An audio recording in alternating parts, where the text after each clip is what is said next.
A graça e a paz de Jesus Cristo.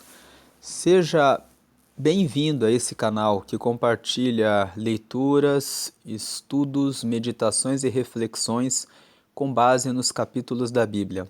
Hoje nós vamos meditar, estudar Provérbios capítulo 7.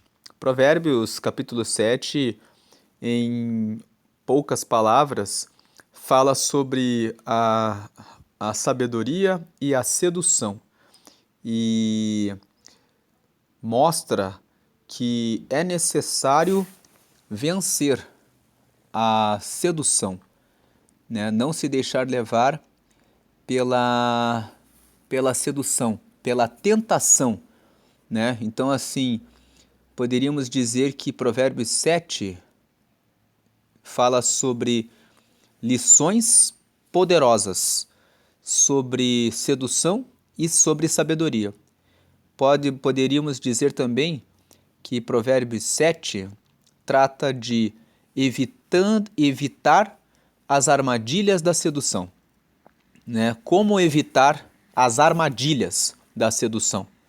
E também poderia ser chamado esse capítulo de Contra as armadilhas da sedução, ou a história da tentação. Porque nós vamos ler aqui e nós vamos perceber aqui como é que a tentação ela vem contra as pessoas. A tentação, aqui especificamente, a tentação da sedução. Vamos ler. Filho meu, guarda as minhas palavras e esconde dentro de ti os meus mandamentos. Versículo 2. Guarda os meus mandamentos e vive, e a minha lei como a menina dos teus olhos. Versículo 3. Ata-os aos teus dedos, escreve-os na tábua do teu coração. 4. Dize à sabedoria, tu és minha irmã, e a prudência chama tua parenta. Versículo 5. Para te guardarem da mulher alheia, da estranha que lisonjeia com as suas palavras. Então, nesses 4 primeiros versículos, nós vemos que Provérbios 7 traz a recomendação de se guardar a sabedoria, de se buscar as palavras da sabedoria, de esconder dentro de si os mandamentos da sabedoria. Veja que o versículo 2 fala assim, guarda os meus mandamentos e vive, como que dizendo, se você guardar os meus mandamentos, e guardar os mandamentos aqui significa conhecer os mandamentos e praticá-los. Quando você conhece e pratica, você vai ter vida, não basta apenas conhecer. Quem conhece, mas deixa que o conhecimento passe de um ouvido e saia pelo outro, não colhe os benefícios da sabedoria, mas aquele que guarda, aquele que recebe pelo ouvir e guarda no coração. Tanto que o versículo 3 fala, ata-os aos teus dedos, como se você pegasse a sabedoria e colocasse em anéis nos teus dedos. Escreve-os na tábua do teu coração. Quando ele fala que escreve na tábua do teu coração, internaliza esse conhecimento. Veja que o versículo 2, na parte final, fala assim, guarda a minha lei como a menina dos teus olhos, né? Como que dizendo que aquele que está apaixonado por uma menina, aquele que tem a sua namorada, aquele noivo que tem a sua noiva, aquele marido que tem a sua esposa que ama, é para você guardar a sabedoria como a menina dos teus olhos. Por quê?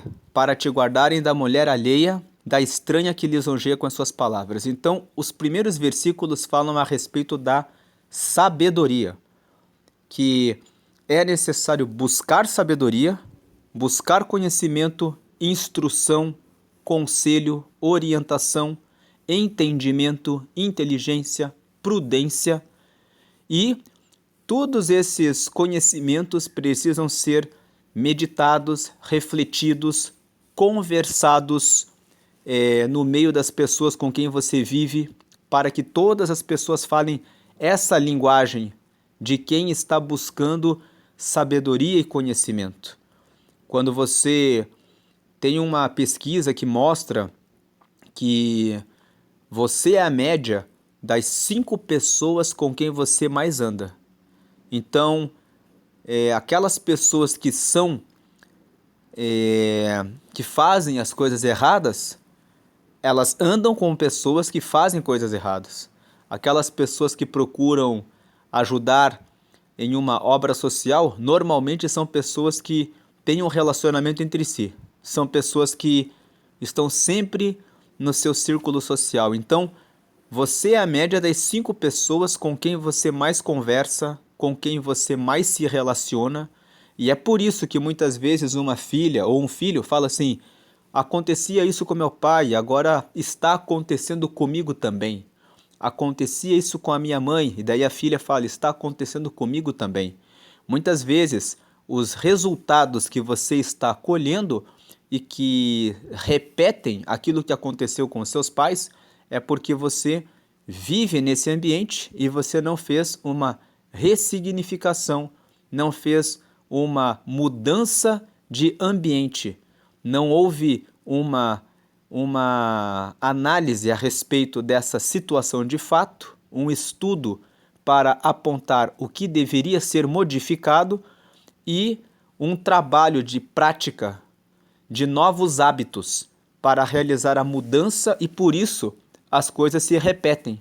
Então, não diga que aquilo que você está passando, que também aconteceu com o seu avô ou com o seu pai, é fruto de uma maldição.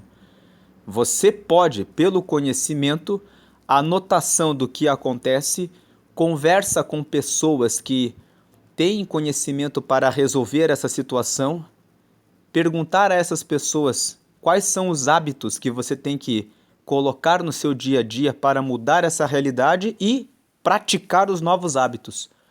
Isso vai gerar mudança na sua vida. Existem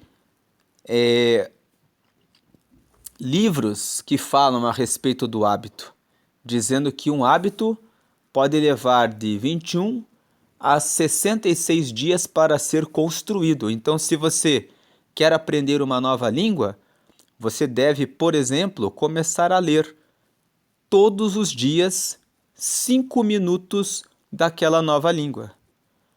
Então você vai ler apenas 5 minutos, mas você vai ler todos os dias, todos os dias, todos os dias. E isso vai gerar em você um hábito depois de 66 dias, depois de 90 dias, e se torna algo comum para você. As mudanças na vida ocorrem com pequenas transformações que vão sendo aplicadas todos os dias. Então, os primeiros versículos trazem a recomendação: busque a sabedoria, ate no teu coração, guarde como a menina dos teus olhos, ata-as aos teus dedos. Diga para a sabedoria: tu é a minha irmã, e diga para a prudência: tu é a minha parenta, porque isso é o que vai te guardar da mulher alheia. A mulher alheia é a mulher que é do outro, a mulher que é casada. Da estranha. A estranha é aquela que você conheceu, nunca viu, está conhecendo agora, de repente na rua, em uma festa, e ela já vem até você te lisonjeando, te elogiando com as suas palavras. Vale dizer que esse texto também se aplica para as mulheres, né? Para guardarem você do homem alheio, do homem que é casado, e do estranho, daquele que você não conhecia até agora, mas vem até você com palavras lisonjeiras. Aí vem, essa é a primeira parte. Agora, do versículo 5 para frente, nós vamos ver que Provérbios 7 começa a falar a respeito da sedução. Por isso que eu falei no começo que nós poderíamos chamar esse capítulo de Provérbios, o capítulo 7, de sabedoria e sedução. Ou as armadilhas da sedução. Porque aqui ele começa a falar sobre as armadilhas, sobre a questão da sedução. Veja aqui o versículo 6. porque da janela da minha casa, por minhas grades, olhando eu, versículo 7, vi entre os simples, descobri entre os jovens um jovem falto de juízo. Versículo 8, que passava pela rua junto à sua esquina e seguia o caminho da sua casa. Versículo 9, no crepúsculo, à tarde do dia, na escuridão e trevas da noite. Versículo 10, e eis que uma mulher lhe saiu ao encontro, com enfeites de prostituta e astuto coração. Versículo 11, esta era alvoroçadora e contenciosa, e não paravam em casa os seus pés.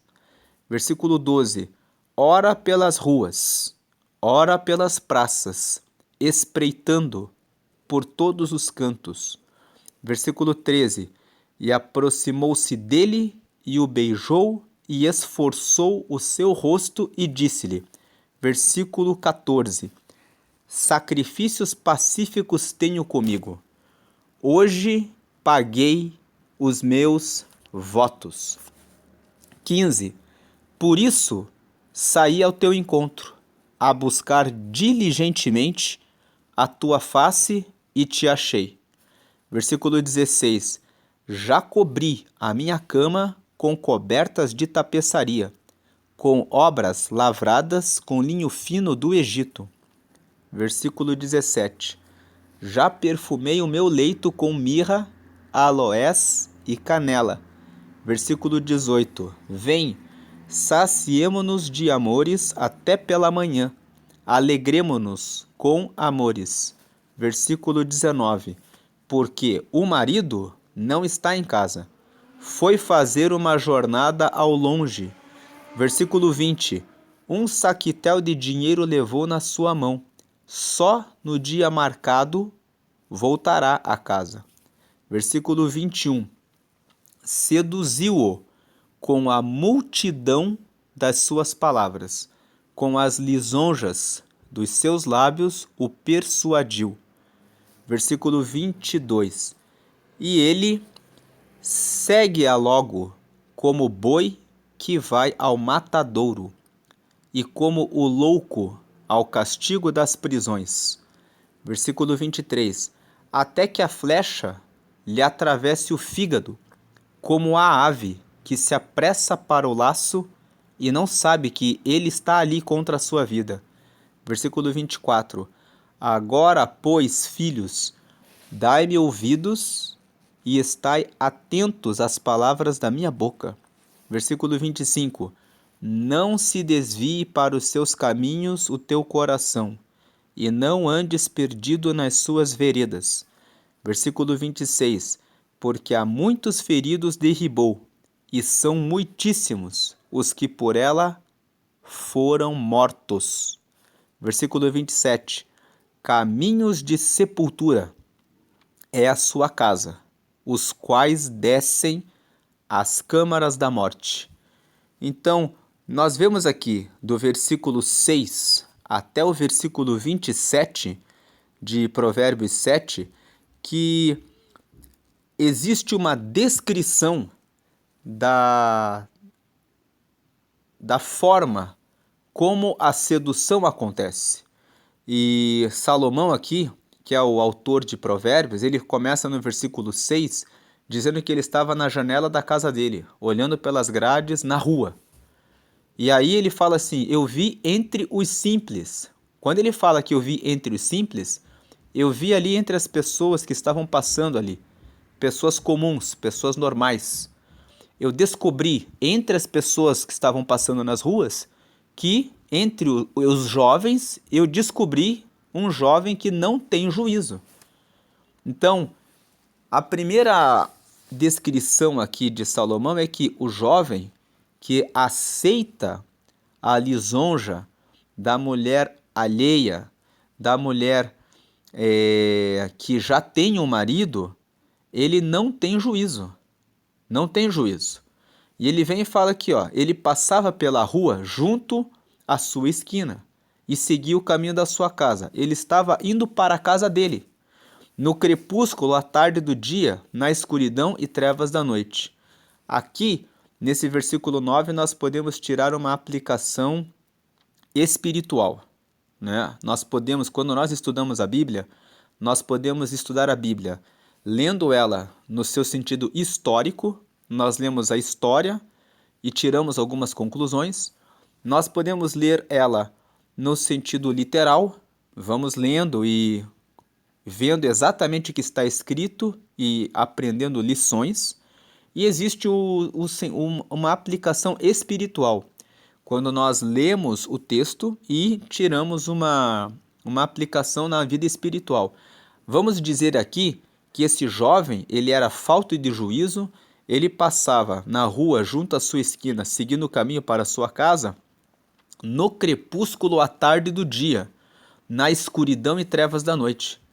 Quem anda nas trevas e não se preocupa em conhecer a sabedoria, não se preocupa em conhecer a palavra de Deus, acaba tropeçando. Essa é uma aplicação espiritual desses versículos 7, 8 e 9.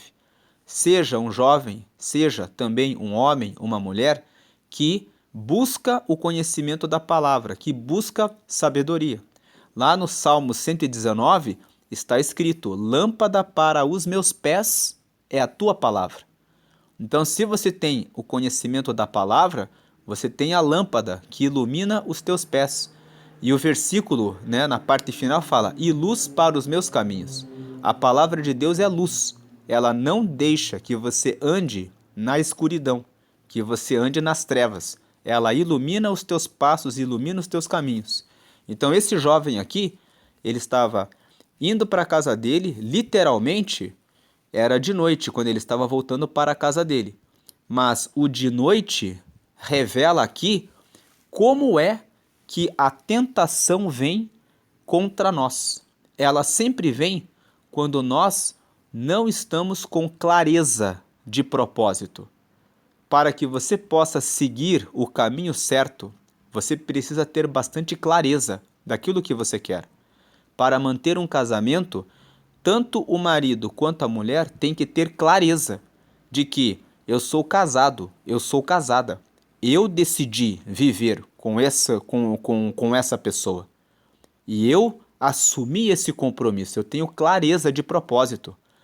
Quando a pessoa tem clareza de propósito, ela não anda na escuridão, nas trevas, ela não fica na dúvida. Quando aparece a pessoa no trabalho, na faculdade, na escola, que dá um elogio, dizendo: como você está bonita hoje. Você que tem clareza, que anda na luz, que não deixa a escuridão e as trevas entrarem nos teus pensamentos, porque você tem sabedoria, busca sabedoria, imediatamente você diz: o meu marido também me elogiou, o meu marido também disse isso. Né? E se ele, mesmo que ele não tenha dito, aí você pode chegar em casa e dizer para o marido hoje: olha, cuida de mim, porque eu estava lá no meu trabalho, eu estava lá na faculdade e uma pessoa veio e me elogiou. E você não me deu um elogio hoje.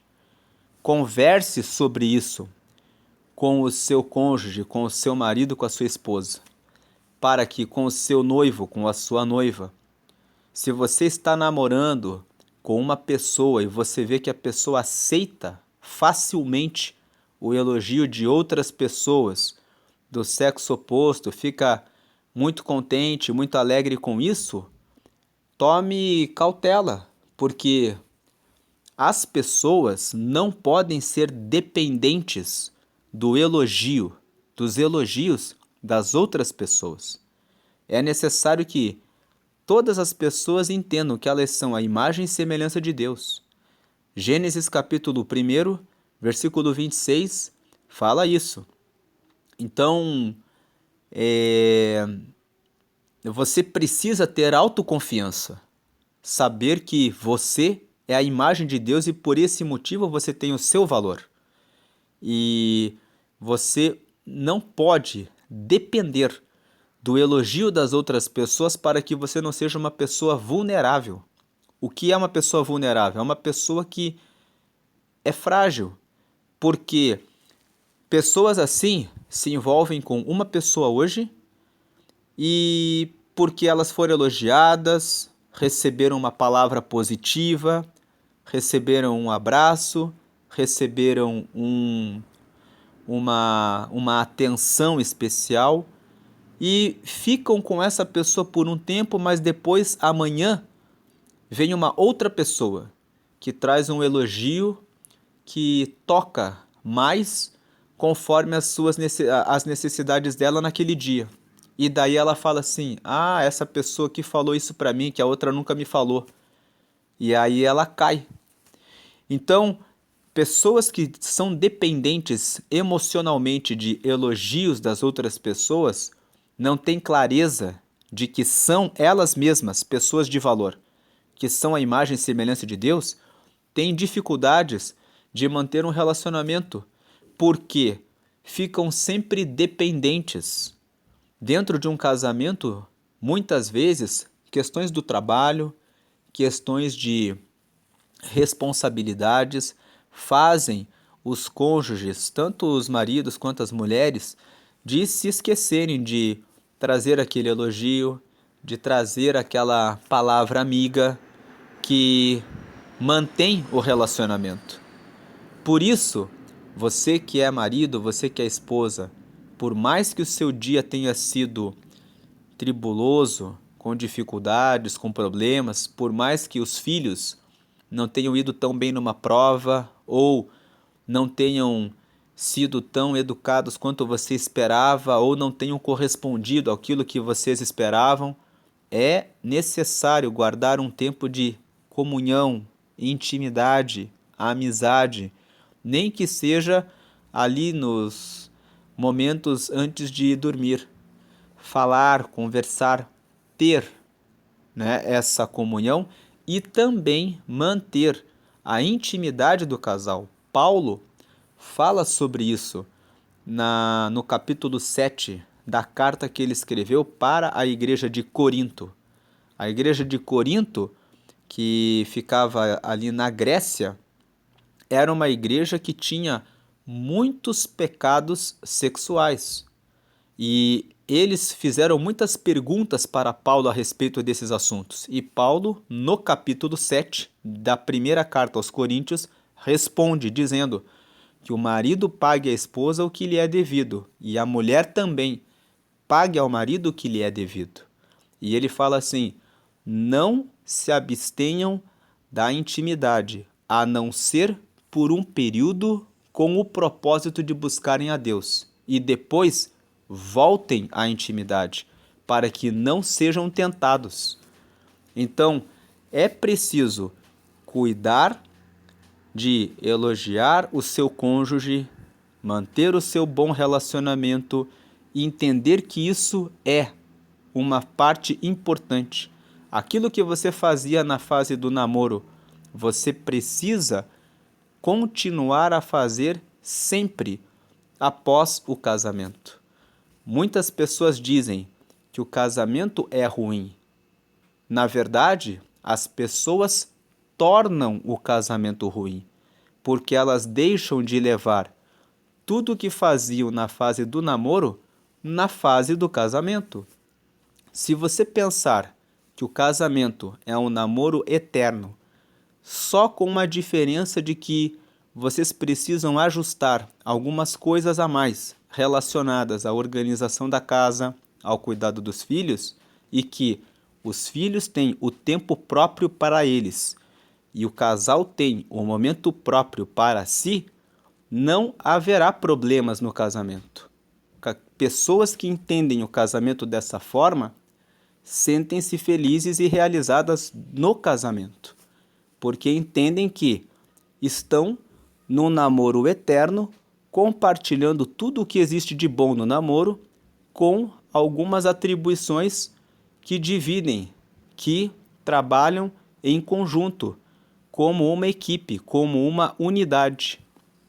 Exatamente como é o projeto de Deus. Lá em Gênesis, no capítulo 2, no versículo 24, está escrito assim: portanto, deixará o varão a casa do seu pai e se unirá à sua mulher, e com ela será uma só carne. Então, entender isso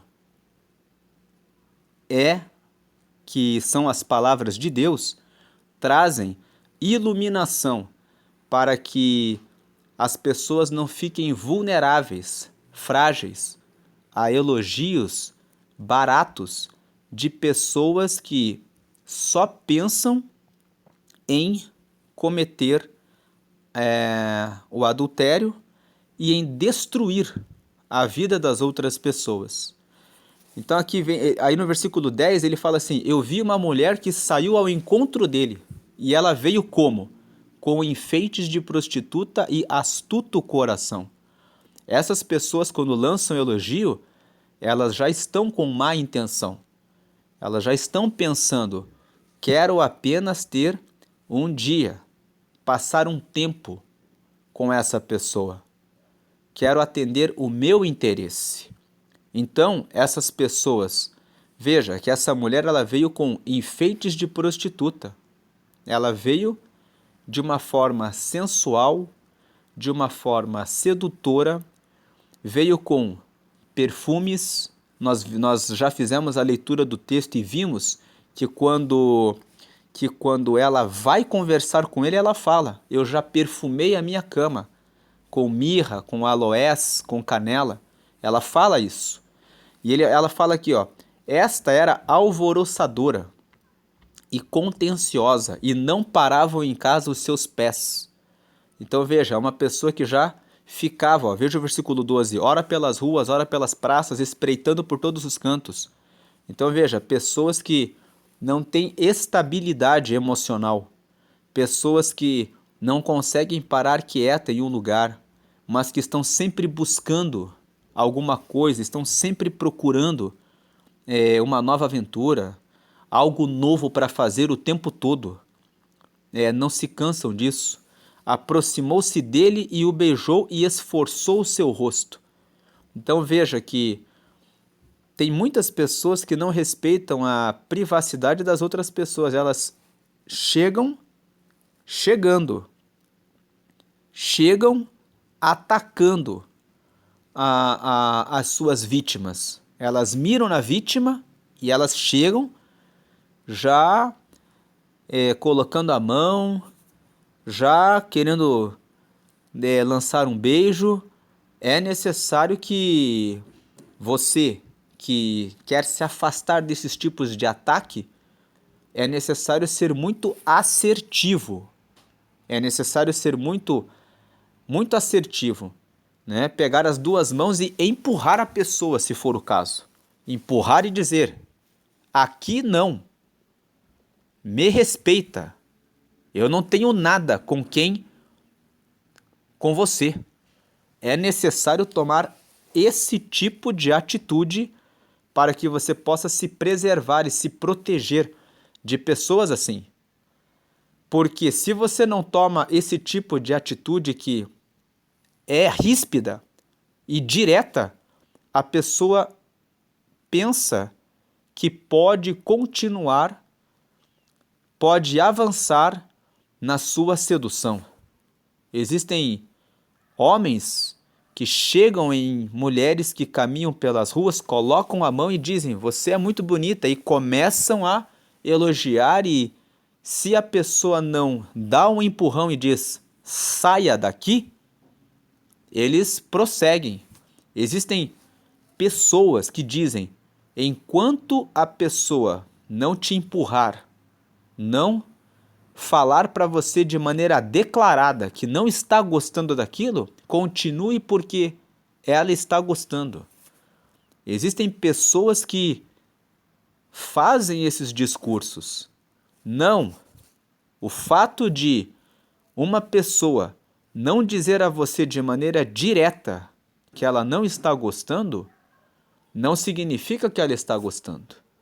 Pode ser que ela tenha ficado sem reação nós vemos nos relatos de muitas mulheres que sofrem abuso que elas dizem que o abusador veio, deu um beijo e foi avançando. E quando elas são questionadas, e por que você não reagiu naquele momento? Elas dizem, eu não reagi porque eu não esperava que essa pessoa fosse fazer isso.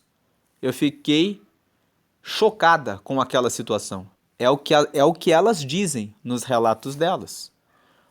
Mas depois, quando elas ganham força e para fazerem a denúncia, elas dizem que não gostaram daquela atitude, que se sentiram abusadas, agredidas, mas ficaram sem reação.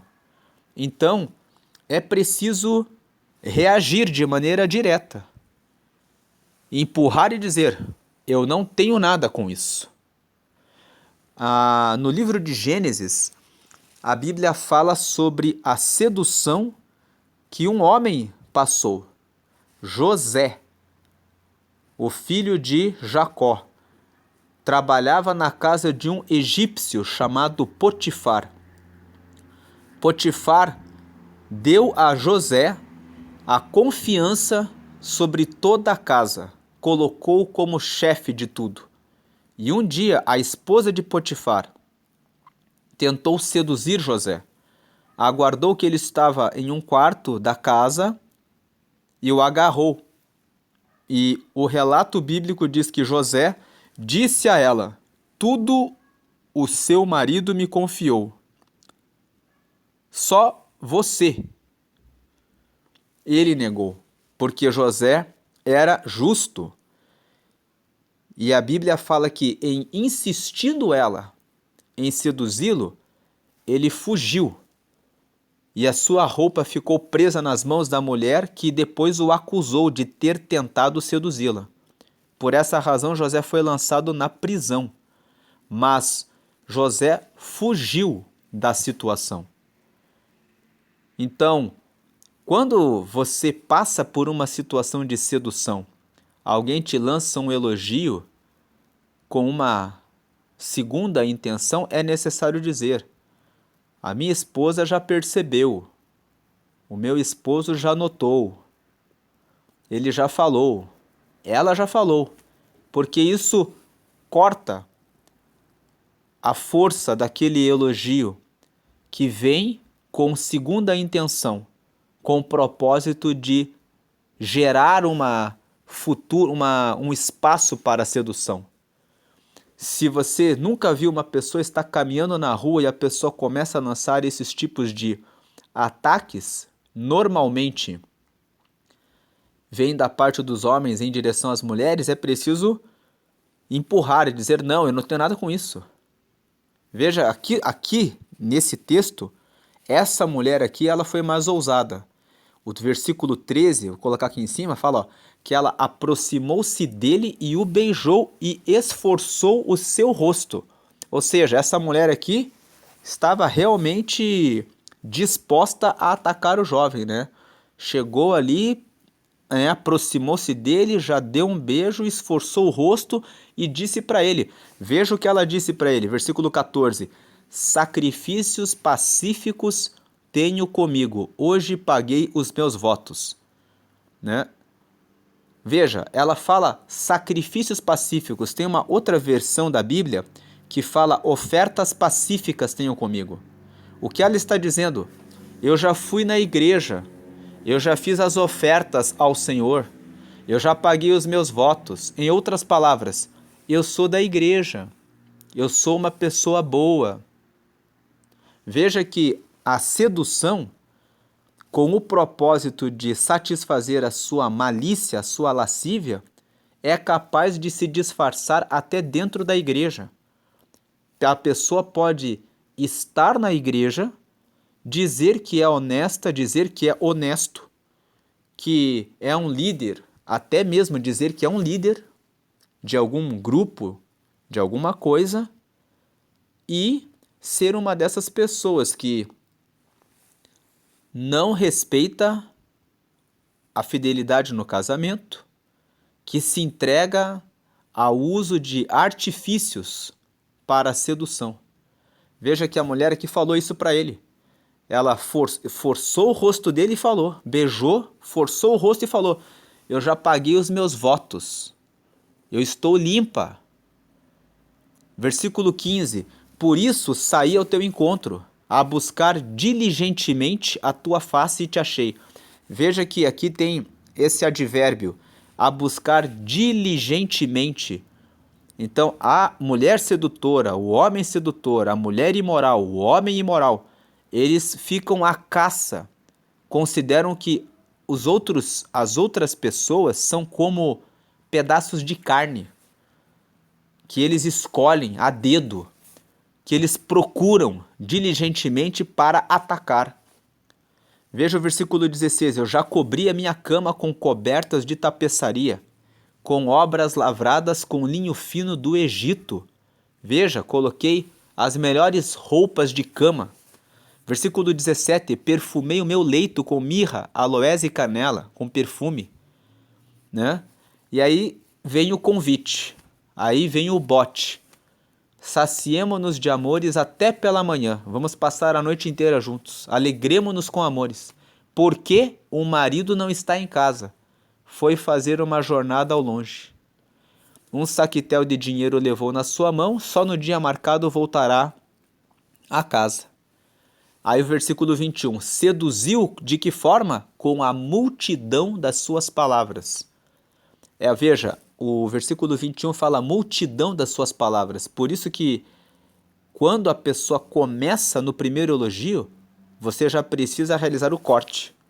E tem que ser muito assertivo e direto, para que o sedutor, a sedutora, veja com muita clareza que você tem clareza em relação ao compromisso que você tem com o seu cônjuge. Se você não deixa isso muito claro, de maneira muito assertiva, de maneira muito direta, o sedutor, a sedutora, ele avança. O jovem aqui, ele recebeu o beijo, ele não fez nada. Ela esforçou o rosto dele e falou: olha, eu tenho sacrifícios pacíficos. Ele não falou nada. Daí ela falou: eu já paguei os meus votos. Ele não falou nada. Depois ela foi falando, já cobri a minha cama com cobertas de tapeçaria. Ele continuou quieto, não falou nada. Com obras lavradas com linho fino do Egito. Depois, já perfumei o meu leito. Né? Ela vai avançando em tudo aquilo que fez. Aí vem o bote. Vem. Vamos, né? Saciemo-nos de amores até pela manhã, alegremo-nos. Porque o marido não está em casa, levou um saquetel de dinheiro, ele não vai voltar. O que ela está dizendo? Não vai ter risco nenhum. Não vai ter consequência nenhuma. Você vai ter um momento agradável comigo e não vai ter problema nenhum. Você não vai passar por nenhum tipo de consequência. A proposta sedutora sempre vem dessa forma. Não só em relação ao adultério. Também quando uma pessoa oferece suborno e proposta de corrupção, de desvio de dinheiro, ele sempre, o mal, ele sempre vem com essa sedução. Não vai acontecer nada, ninguém vai contar nada para ninguém, o esquema vai ser assim, você coloca o dinheiro aqui, entrega ali e ninguém vai ver e nunca vão descobrir. Sempre vem uma proposta do mal no sentido de que não tem consequências. Isso é contra o que a palavra de Deus revela. A palavra de Deus revela: não erreis, Deus não se deixa escarnecer, porque tudo o que o homem semear, isso também ceifará. A lei da semeadura fala que tudo aquilo que você plantar, você vai colher. E aquilo que você planta de mal, haverá sempre consequência. O marido que trai a esposa uma vez, não tem o relacionamento que tinha anteriormente. Para poder construir a confiança que tinha com a sua esposa, leva anos. E quando ele quiser sair para algum lugar, a mulher sempre vai ter uma ponta de desconfiança. Ou, quando não tiver, até você provar que você se redimiu, que você realmente está firme naquele relacionamento, o tempo que leva para se reconstruir essa confiança é a consequência daquele deslize. Vai existir um tempo em que o relacionamento não vai ficar tão bom quanto era anteriormente, até que seja reconstruída essa confiança que foi quebrada. Então sempre haverá consequência. Mas o sedutor, a sedutora vem dizendo, não vai ter consequência nenhuma. Não vai acontecer nada, ninguém vai ver. Seduziu com a multidão das suas palavras. Por isso, veja, a multidão das suas palavras. A sedução, ela não acontece do dia para a noite, ela vai avançando na estratégia. Ela só funciona, uma palavra maliciosa já serve para um relacionamento para aquelas pessoas que são totalmente do mal. Aqueles que são do mal, que são ímpios, que têm a mente voltada para isso, muitas vezes nem precisa muita palavra. Só um olhar, um sorriso e já é. Porque aquelas pessoas, elas jogam um outro jogo. É o jogo do mundo. É o jogo em que Deus não está presente. O temor ao Senhor não é prerrogativa, não é prioridade para essas pessoas. Então, aqui, Provérbios 7 é para as pessoas que andam com Deus. Para as pessoas que andam com Deus, aqui está havendo um discurso de como é que a sedução evolui. Ela evolui, ela vai evoluindo. Se você não faz como José fez, solta da mulher de Potifar e sai correndo daquela situação, fala, eu não vou ficar um segundo aqui conversando com ela, porque eu já sei que o próximo passo é falar outra palavra, depois é um beijo, depois é segurar, depois é empurrar para um quarto e avançar e avançar e avançar. Então tem que sair correndo imediatamente para que essa situação não vá adiante. Mulher também tem que pegar as duas mãos, empurrar e dizer, não, eu não tenho nada com isso. Quando começa a elogiar, tem que cortar imediatamente. E veja que com a multidão das suas palavras, com as lisonjas dos seus lábios, o persuadiu. Ela convenceu ele, porque ele não fez nada e deixou ela avançando. Né? Alguém aqui que está ouvindo aqui esse texto pode dizer, ele não fez nada porque ele estava gostando e ele estava querendo, né? Aceitando a proposta. Mas é justamente esse gostar, é justamente por isso que é sedução, né? A sedução, ela vem assim, com aquela força, né? Ela vem com toda escandalosa, alvoroçadora, astuta no coração, com perfumada, com roupa atraente, com a finalidade realmente de destruição. E ele não prestou atenção nisso. Ele foi se deixando levar. E foi se deixando levar. E aí vem a consequência, o 22 até o 27, né? E ele segue logo como boi que vai ao matadouro. O boi, quando ele vai para o matadouro, ele nem sabe. Ele vai sem resistência nenhuma. Ele vai sem saber que o que espera para ele logo na sequência é a morte. E como o louco ao castigo das prisões. Né? O louco que não tem noção que está sendo enviado para uma prisão, ele não foge da prisão, ele vai e entra e acaba sofrendo o castigo das prisões. O boi que vai, ele nem sabe que vai morrer. Então aqui a comparação que esse versículo está fazendo é, ele está indo para a morte. Que tipo de morte que é para aquele que se envolve no adultério com a mulher alheia? Para aquele que se envolve com a mulher estranha? O adultério, a fornicação, qual é a questão ali?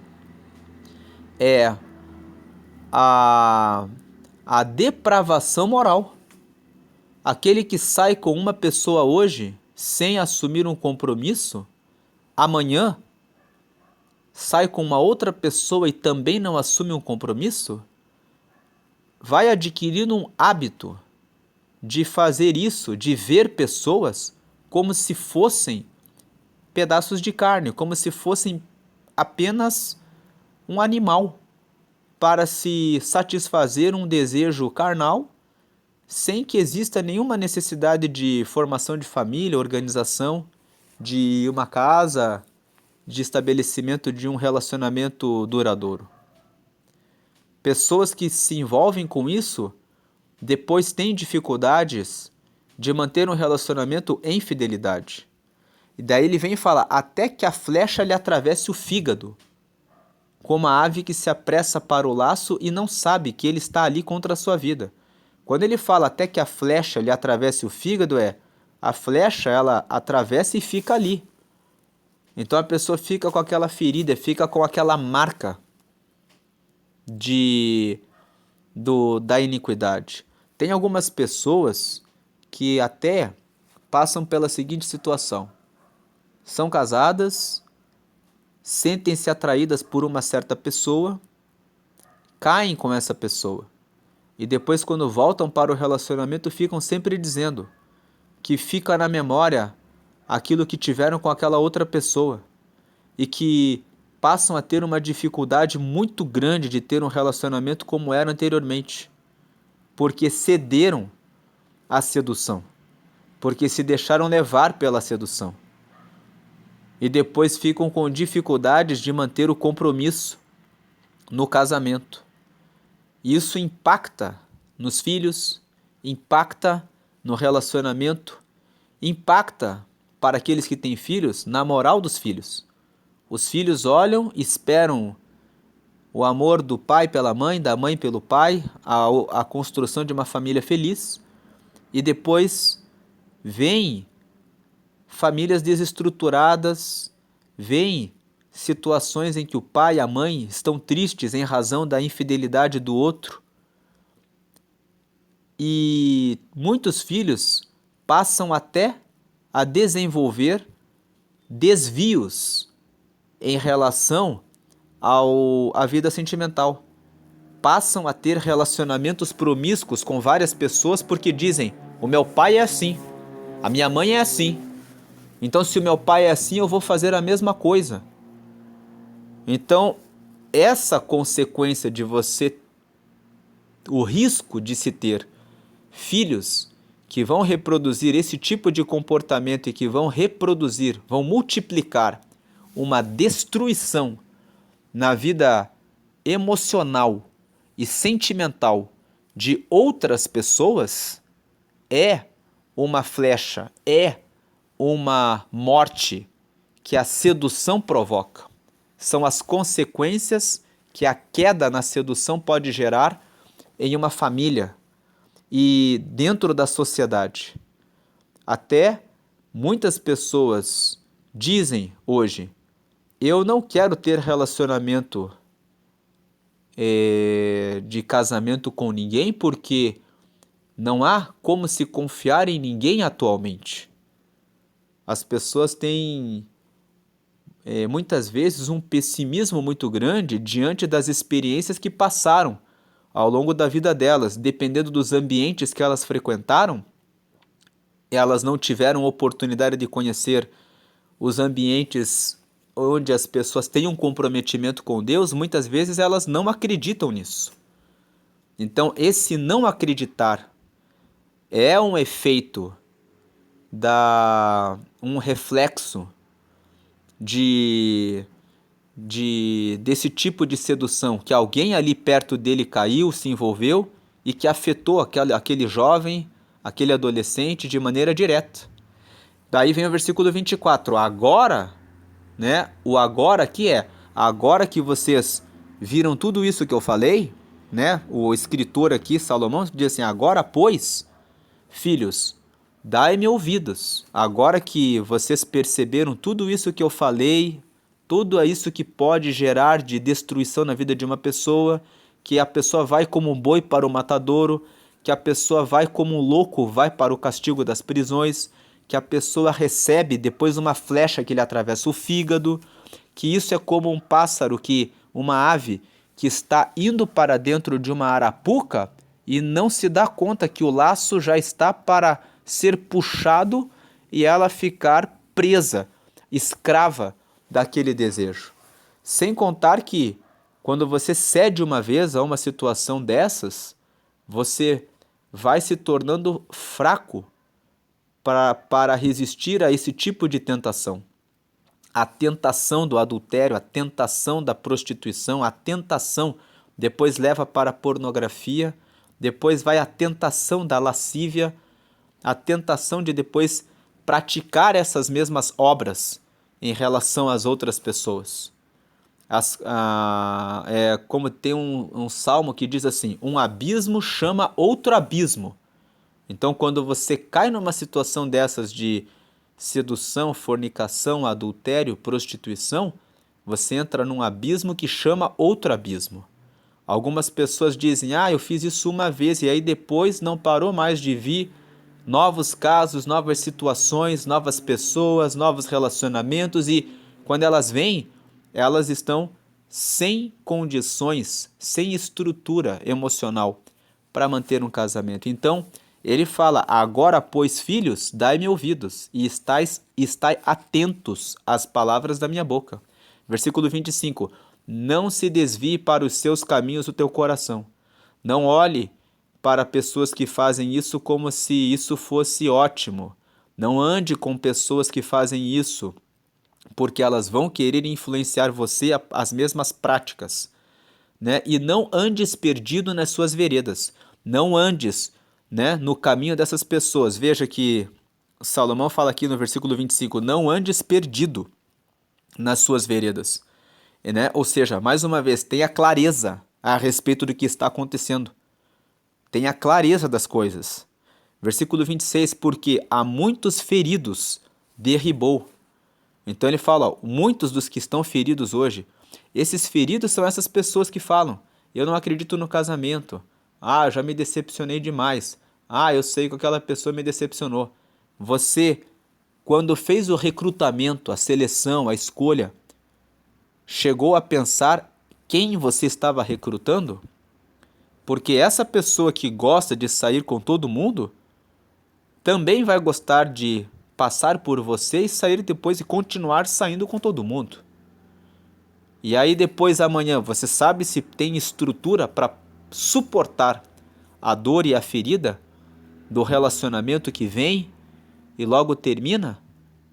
E são muitíssimos os que por ela foram mortos. Veja que Provérbios 7 fala: é muita gente que cai nisso. Versículo 27: caminhos de sepultura é a sua casa, os quais descem às câmaras da morte. Então, ele termina dizendo: quem se envolve com isso está indo para um caminho de sepultura, está cavando a própria morte, a própria sepultura. Por que cava a própria morte? Cava a própria morte porque depois fica com dificuldades de acreditar no casamento, fica com dificuldades de confiar em uma pessoa, fica com dificuldades de manter a fidelidade, né? Gera problemas para a sua família. Se você é casado e se envolve nisso, você afeta o emocional das pessoas da sua própria família. Tem consequências legais. Se você é casado ou se você é casada e você adulterou, aquele que foi traído, né, pode ingressar com um processo na justiça e pedir o divórcio, pode pedir a guarda dos filhos. Tem também o caminho da sepultura, porque como fica o seu nome? As pessoas na sociedade falam: é o adúltero, é a adúltera, é a pessoa que não honrou o pacto. Tem até empresários que não fazem contratos com pessoas divorciadas. Tem pessoas que dizem: se a pessoa, por causa de traição, se a pessoa foi capaz de trair o cônjuge, a pessoa com quem ela fez um juramento de ficar na saúde, na doença, na alegria e na tristeza, na riqueza e na pobreza, na alegria e na dor, então, que confiança que eu posso ter com essa pessoa para fazer um contrato com ela? Na primeira situação ruim que tiver, ela vai fugir do contrato, vai descumprir as regras, não vai respeitar aquilo que foi estabelecido. E por último, situações como adultério podem gerar até morte, homicídio.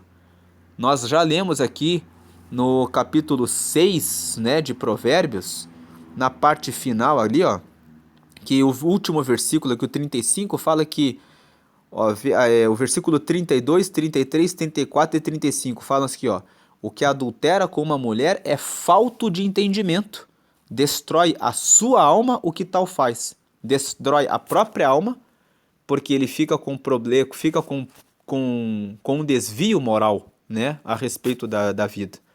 Vê outras pessoas como se fossem pedaços de carne, vê que uma vez que ele conseguiu adulterar uma vez, ele vai tentar adulterar uma segunda, uma terceira. Quando sempre que ele vir, que ele olhar para uma mulher casada, ele vai dizer: eu já saí com aquela outra. Então eu posso avançar, eu posso tentar de volta. A mulher que já fez isso uma vez também fala: vou colocar um elogio ali, eu posso fazer isso, não tem problema. Então achará castigo e vilipêndio. O que é vilipêndio? A pessoa vai ser considerada como vil. Vil é o que não presta, vai ser considerada como uma pessoa que não presta. E o seu opróbrio, opróbrio significa vergonha. A sua vergonha nunca se apagará. Por quê? Veja o 34 e 35, que é uma outra consequência do adultério. Furioso é o ciúme do marido, e de maneira nenhuma perdoará no dia da vingança. Tem aquele cônjuge que pode querer se vingar matando aquele que adulterou com a sua mulher ou aquela que adulterou com seu marido. Nenhum resgate aceitará, nem consentirá, ainda que multiplique seus presentes. Então, essa é a leitura de Provérbios capítulo 7. Se você gostou desse vídeo, deixa o seu like. Se você conhece alguém que também tem interesse em conhecer mais a palavra de Deus, em meditar, refletir nas escrituras, convida essa pessoa, né? Compartilhe esse vídeo com essa pessoa e convida essa pessoa para participar aqui do canal Palavra da Vida, e vamos seguindo, buscando cada vez mais o conhecimento na palavra e o crescimento nas coisas de Deus. Deus abençoe, fiquem na paz de Jesus.